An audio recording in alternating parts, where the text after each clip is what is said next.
Hey there, Virgo. I'm back and here for the reading. So, I am doing a reading for you. These are timeless readings for really whoever finds it, but I am titling it a Virgo reading, thinking of it from that perspective. So, thanks for joining me. Let's see what's going on. Something is coming this Saturday, and I need you to be ready for it. Spirit woke me up early this morning with this message burning in my chest, and I knew I had to get this to you before the weekend arrives. Because someone is going to text you. Someone is going to send you words that are going to change the entire dynamic between you. And I'm seeing that you need to protect yourself.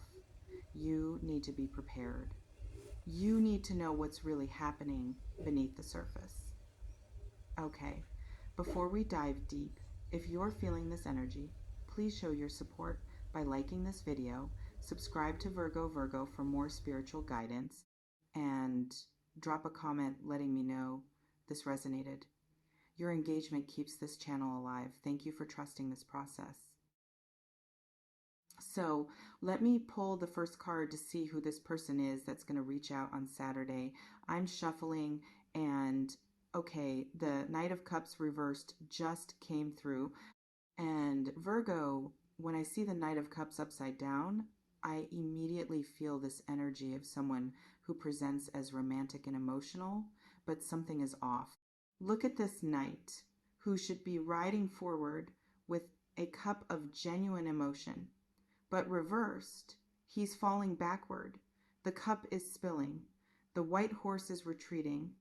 And what Spirit is showing me is that this person who's going to message you, they're not coming from a pure place right now. The Knight of Cups reversed is someone who says beautiful things but doesn't mean them. Someone who makes promises they can't keep. Someone whose emotions are unstable and unreliable. And Virgo, this text that's coming on Saturday, it might sound sweet. It might sound like everything you've wanted to hear. But you need to look beneath the words. You need to feel into the energy behind the message, because what they're saying and what they're actually feeling are two very different things. I'm getting that this person might be feeling lonely or nostalgic, and they're reaching out from that empty place rather than from genuine love or commitment.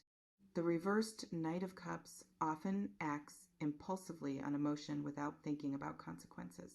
So they might text you in a moment of weakness or desire without actually being ready to back up their words with real action.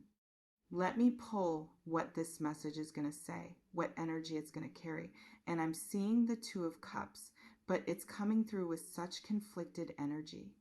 Normally, the Two of Cups is partnership and mutual connection.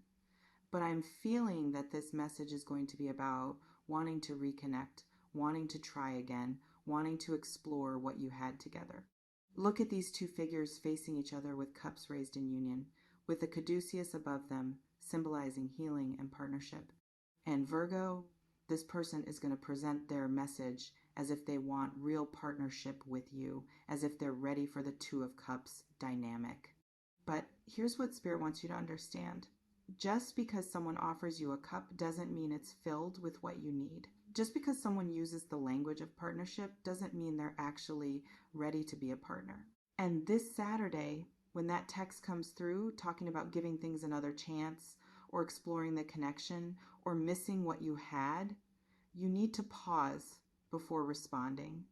You need to check in with your body and your intuition before you let your heart make the decision.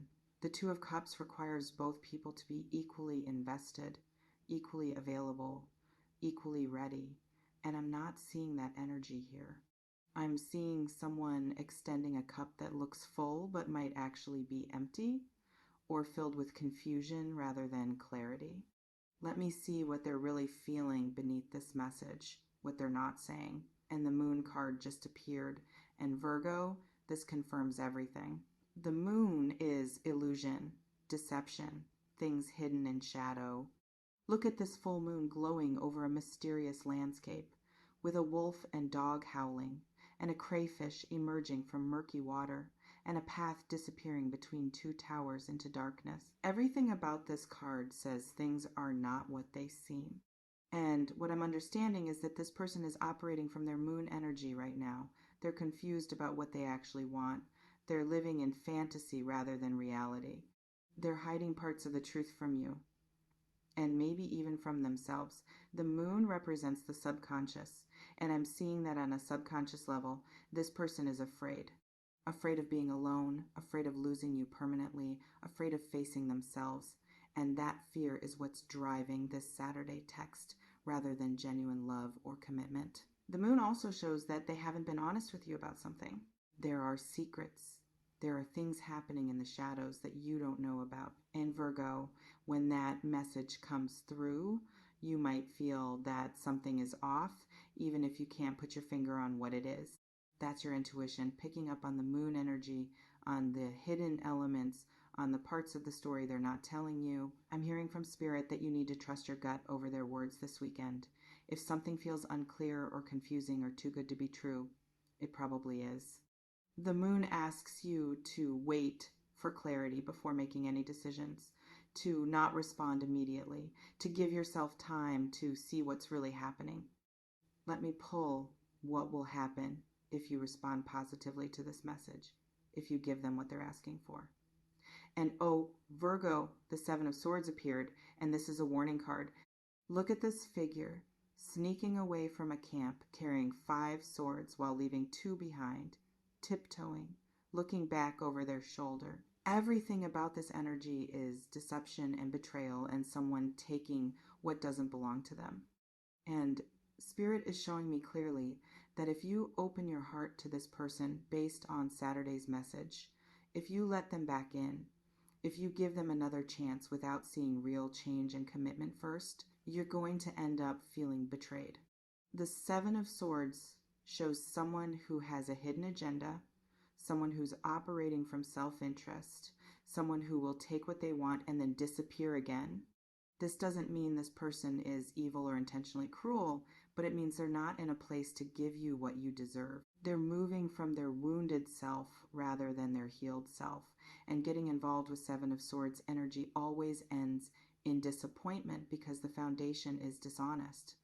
I'm seeing that this person might use this reconnection to get closure for themselves, to ease their guilt, to feel less alone temporarily, to test if you're still available while they figure out what they really want.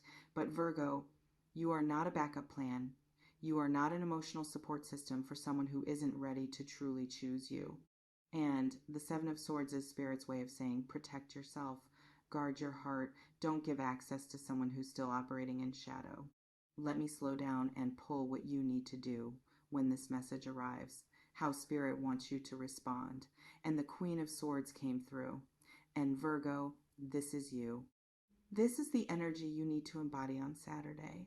Look at this queen sitting tall on her throne, holding a sword upright in one hand and extending the other as if to say stop or speak your truth.